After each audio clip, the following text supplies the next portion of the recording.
जय श्रीराम, जय श्रीराम, जय श्रीराम, जय श्रीराम, जय श्रीराम, जय श्रीराम, वंदे मातरम, वंदे मातरम, वंदे मातरम, वंदे मातरम, वंदे मातरम। वंदे मातरम। हिंदुस्थानातील या महाराष्ट्रामध्ये एक माझ्यावर अशी जिम्मेदारी आहे की खुल्या वर्गातील मग ब्राह्मण असतील, वैश्य असतील, जैन असतील, जे कुणी असतील, जे खुल्या वर्गातले आहेत, मग ते मागासांमधले गुणवंत असतील, त्यांच्या अधिकाराच्या जागा साबूत ठेवणे, त्या अधिकाराच्या जागांवर गदा न येऊ देणे, ती एक जिम्मेदारी आहे। त्यासोबतच जे मागास, खरे मागास आहेत, म्हणजेच जे लोहार भाऊ असेल, घिसडी भाऊ असेल, जे दगड फोडत राहते, लोहार भाऊ असेल की तळपत्या उन्हामध्ये घाम गाळत लोखंडाला धार करत असते, मग तो वडार भाऊ असेल, मग तो सुतार भाऊ असेल, पटाशी घेऊन आपलं काम करत असते, मग तो नावी भाऊ असेल, तो कष्ट करत राहतो, मग तो मसनजोगी भाऊ असेल, मग तो मंदिरवाला भाऊ असेल, मग तो वेगवेगळे जे जात समूह आहेत, जे कष्टाच्या आधारे मागास सुद्धा आहेत, सामाजिक मागास आहेत, त्यांच्या जागा, त्यांची गुणवत्ता एका विशिष्ट स्तरावर आणण्यासाठीची भारतरत्न डॉक्टर बाबासाहेब आंबेडकरांच्या विचाराचं जे संविधान आहे, जे प्रभू श्री रामचंद्राच्या समानतेच्या आधारावर, नीतीच्या आधारावर सामान्य हिंदुस्थानाला न्याय देण्यासाठीच आहे, त्याच्यासाठीची आमची पैरवी आहे, त्याच्यासाठीचं माझं आणि डॉक्टर जयश्री पाटलांचं रक्षणाची जिम्मेदारी आहे। म्हणून मला आज असं सांगायचं आहे की माझे मराठा भाऊ जे म्हणजे ईडब्ल्यूएसच्या आरक्षणाचे लाभदायक आहेत, ते लाभापासून कोणी त्यांना वंचित करण्याच्या दृष्टीनं उभारलेलं हे आंदोलन होतं असं मी समजतो।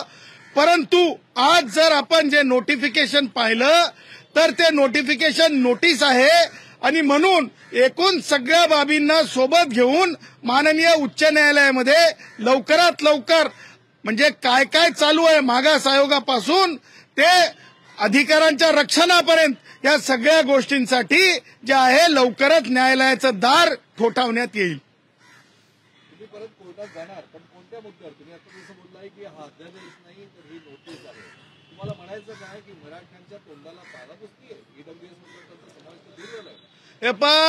ज्यांनी हे उभं करण्याचा प्रयत्न केला, ज्यांनी याच्यामध्ये पाणी ओतण्याचा प्रयत्न केला, ते रोहित पवार, जे आझाद मैदानात सगळ्यांनी डोळ्यांनी पाहिले, तो संजय राऊत आणि तो निखिल वागळे, त्यांनी स्वतःची जागा तपासावी। दुसऱ्यांना टुकार आणि माझ्यावर टीका करणाऱ्या चाटूंना मला बोलण्याचा अधिकार नाही, आणि ह्या अशा चाटूंनी, संजय राऊत असतील किंवा तो निखिल वागळे असेल, अशा चाटू लोकांनी जे आहे हे असं भरीव घालून माझ्या सामान्य मराठा भावांना, माझ्या सामान्यातल्या सामान्य कष्ट करणाऱ्या मराठा भावांना त्यांची एनर्जी जी आहे, अशा प्रकारे मला असं वाटतंय की त्यांची एनर्जी फार महत्वाची आहे। कष्टकऱ्यांची ती एनर्जी आहे, ती एनर्जी पाहता आणि आत्ताची विद्यमान संविधानिक परिस्थिती पाहता मला असं वाटतंय की मराठा भावांनी जे पुस्तक आहे, ज्या पुस्तकाला आपण म्हणतो की कायदा आहे, त्या कायद्याचं वाचन करावं आणि त्या कायद्यातली कलमं पाहावीत, म्हणजे ज्यामुळे त्यांना स्पष्टपणे समजेल की ही काय परिस्थिती आहे आणि काय प्रकार आहे। त्यामुळे मला हे म्हणायचं आहे की जे आतापर्यंत बोललं गेलं सगळ्या सोयऱ्यांच्या संदर्भानं, त्या कायद्यामध्ये ऑलरेडी अंतर्भूत आहे, आणि अंतर्भूत असल्यामुळं मला असं म्हणायचं आहे की ज्या गोष्टी अंतर्भूत आहेत त्या गोष्टींवर ज्या प्रकारे एनर्जी, ज्या प्रकारे आपण ज्याला म्हणतो की म्हणजे वेळेचा अपव्यय, ज्या प्रकारे मला म्हणायचं की मनुष्यबळाचं झालेलं नुकसान, ह्या सगळ्या गोष्टी फार महत्वाच्या आहेत। आणि म्हणून मला असं वाटतंय की कोणी सुद्धा या गोष्टीला विजय उत्सव वगैरे वगैरे वगैरे वगैरे, माझं हे म्हणणं आहे की आपण संविधानिक भूमिकेसाठी असतंय, आरक्षण जय पराजयाचं लक्षण नसतंय, आणि त्यामुळं जिथे पुस्तकाच्या ओळीवर हे सगळं चालत असतंय तिथे मला असं वाटतंय की अशा प्रकारे दिशाभूल करणारी बाब असू शकते जरंगेंकडून। आणि मी 17 दिवस उपोषण केलेला माणूस आहे जेलमध्ये, मला माहिती आहे डॉक्टर जे असतात सरकारी असतात, खाजगी डॉक्टरांकडून तपासणी करून मी किती वीक झालोय मी कधी सांगितलेलं नाही.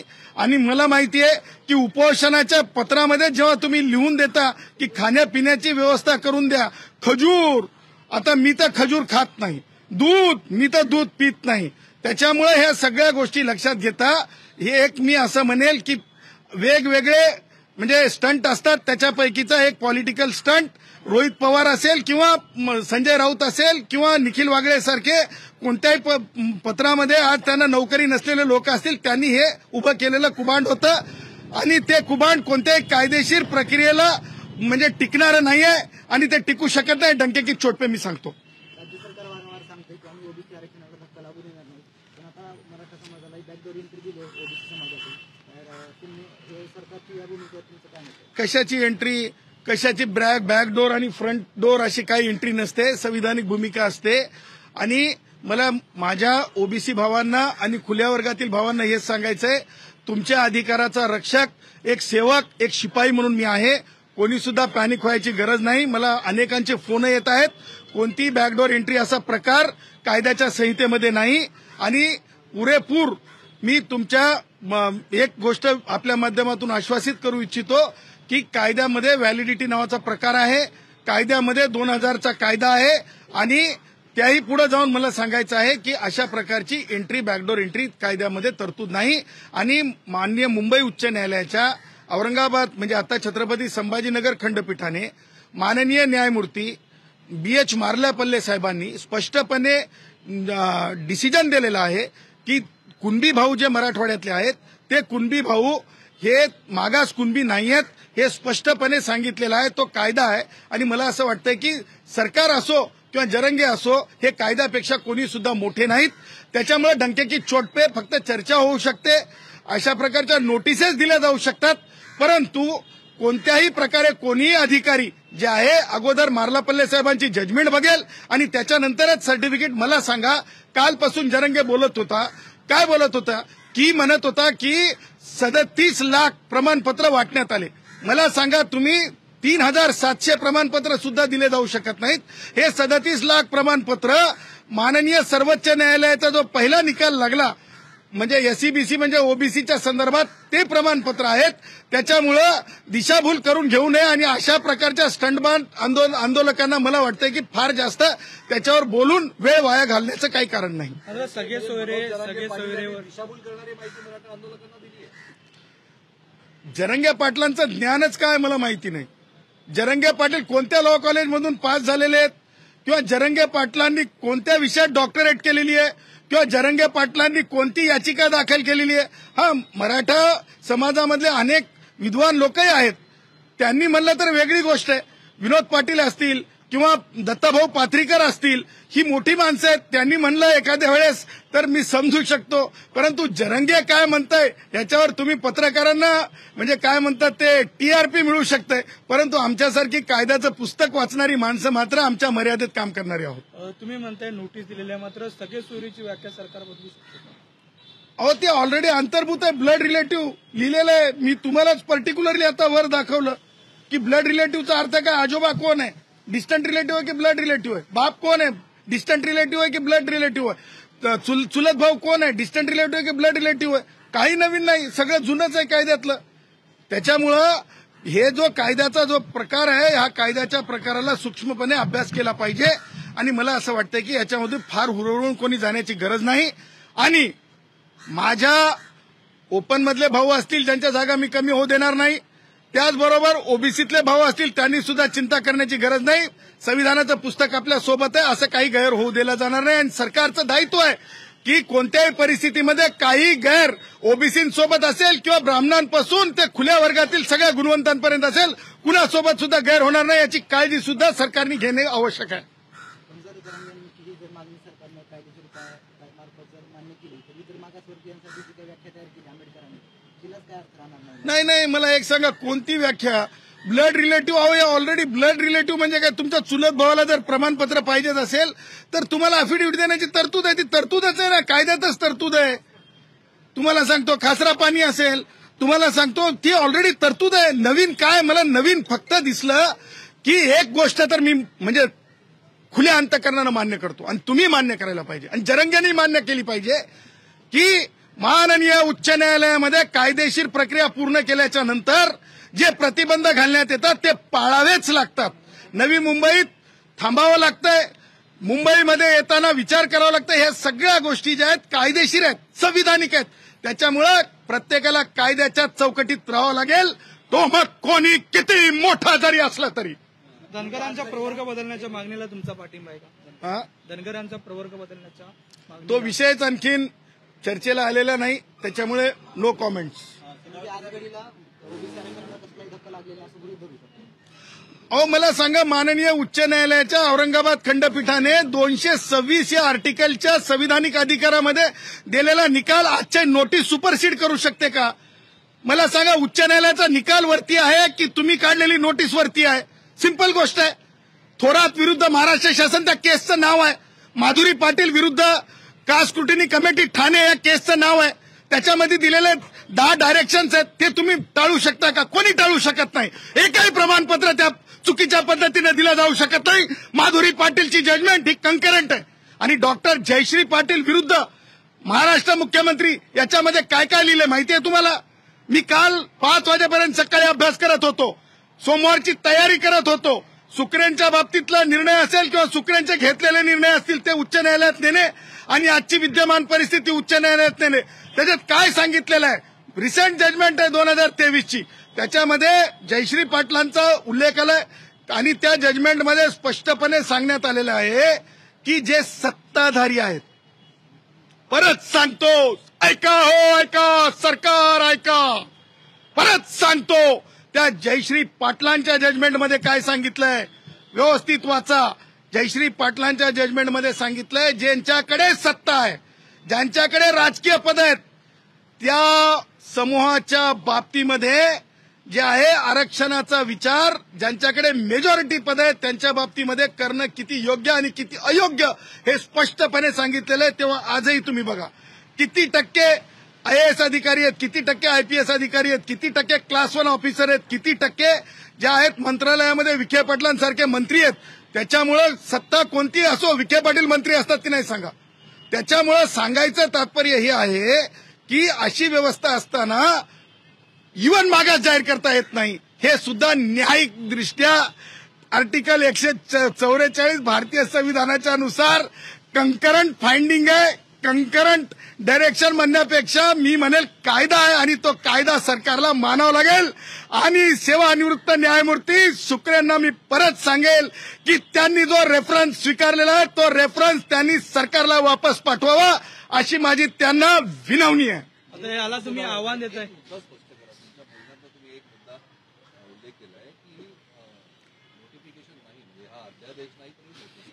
मला एक सांगा, अध्यादेश व्हायचा असेल तर नोटीस जारी करावी, हेच तर आहे. हा बरोबर. हो, आता जर का ती प्रोसेस यांनी सुरू केलेली आहे, आणखी अध्यादेश होईल, परावर्तित होईल अशा प्रकारचा ऍश्युरन्स सुद्धा मुख्यमंत्र्यांनी व्यासपीठावर दिला आहे, तर मग त्याला विश्वास ठेवला पाहिजे ना. शेवटी राज्याचे प्रमुख आहेत मुख्यमंत्री, त्यांच्यावर मग मनोज जरांगे पाटील यांची फसवणूक झाली असं कसं म्हणतात? ज्येष्ठ पत्रकारांनी ती नोटीस उघडल्याच्या नंतर पहिला पॅरेग्राफ वाचा. पहिल्या पॅरेग्राफमध्ये कोणत्या अधिकारांचा वापर करण्यात आलाय तो नंबर बघा. तो नंबर थेट अधिकारवाणी तुम्हाला नोटिफाय करण्याचे अधिकार देते. परंतु BH मार्लापल्ले सन्माननीय न्यायमूर्ती यांचा निकाल थोरातांच्या केसमधला नोटिफिकेशन काढू देऊ शकत नाही, कारण ते मर्यादा आहेत. अगोदर ती ऑर्डर चॅलेंज होऊन सेट असाईड जोपर्यंत होत नाही तोपर्यंत माझ्या मराठा भावांना मराठवाड्यातल्या कुणबी म्हणून, मागास कुणबी म्हणून प्रमाणपत्र देता येत नाहीत. नोटीस आहे. थोडक्यात स्पष्ट करा की सरकारनं मनोज जरांगे पाटील यांना आश्वासन देताना कंटेम्प्ट ऑफ कोर्ट करायची जरूरत केली आहे. सगळ्यात अगोदर तर मला हे म्हणणं आहे की जरंगेंनी स्वतःच कंटेम्प्ट ऑफ कोर्ट केलेला आहे, कारण सर्वोच्च न्यायालयाचा निकाल असताना आणि एकूण फाइंडिंग्स कंकरंट असताना ज्या प्रकारे आंदोलन करून म्हणजे काल मला नवी मुंबईतूनही लोकांचे फोन आले, आपणही पाहिलं ज्या प्रकारे त्रास द्यायचा हेतू होता तो अशुद्ध हेतू होता. आणि क्लीन हँड जर असतील तरच कायदा सपोर्ट करते, क्लीन हँड नसतील तर कायदा सपोर्ट करत नाही. याला आता तुम्ही आव्हान देणार? हे अहो सोमवार येऊ द्या, लोकांना आपापल्या घरी जाऊ द्या शांत चित्तानं, सोमवारची वाट बघा. दुसऱ्या बाजूला जर पाहायला गेलं तर ह्या आरक्षणावरून तुमची सिक्युरिटी आहे ती वाढवण्यात आलेली होती. यानंतर आता मनसे टीका करते की दर महिन्याला 20 लाख रुपये खर्च तुमच्या सिक्युरिटी होते. सरकारचे जावं आहेत काय अशा शब्दात टीका करते. ते काय जावं येत काय, ते कॅमेरे लावलेत, ते ह्याच्यावर किती खनखन खनखन खटखट खटखट खट नोटा मोजल्या चालल्यात. हे बघण्याला ते कोण आहेत? त्यांचा राज ठाकरे काय मालक झालाय का? राज ठाकरेचं कर्तृत्व काय, राज ठाकरेची पार्श्वभूमी काय, असं बोलायला गेलं तर खूप बोलू शकतो. आज तो वेळ नाही, आज तो विषय नाही. त्यांनी टोल नाके बघावे आणि टोल नाक्यावरले किती पैसे मोजले चालले ते बघावे. त्यांनी सरकारला शहाणपण शिकवण्या एवढं आणि माझ्यावर टीका करण्या एवढे ते मोठे नाहीत. 1 to 1 राज ठाकरे सदावर ते येऊ द्या. मी सांगतो, कोणी कार्यकर्ते छोटी छोटी माणसं बोलत असतील तर त्यांच्यावर मी रागवणार नाही.